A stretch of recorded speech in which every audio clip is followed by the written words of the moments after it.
Up first this evening, the chairman of the St. James Municipal Corporation, Homer Davis, has ordered an investigation into the employment status of the woman who was named on shipping documents as the consignor for a shipment of arms and ammunition which were destined for Jamaica. The investigation was ordered after documents emerged which seemed to contradict her former boss, Michael Troupe's recollection of when she actually left the job as his assistant. TVJ's Lanagay Franklin reports.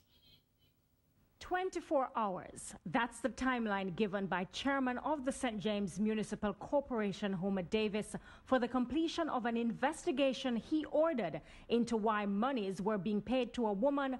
Counsel for the Granville Division of the St. James Municipal Corporation, Michael Troupe, said was no longer employed to him at the time the payment was being made. A release last week from the People's National Party, PNP, said Mr. Troupe informed the party that the woman left his employ 3 months ago.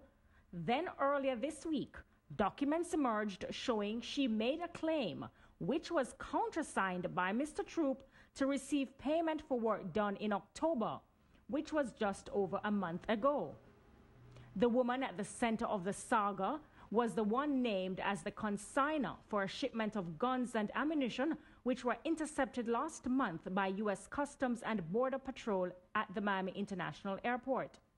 The conflict between the timeline of her employment given by Mr. Troupe and when they countersigned a claim for work is now being probed. Payments were made to that individual who had signed as receiving payment on the 17th of November.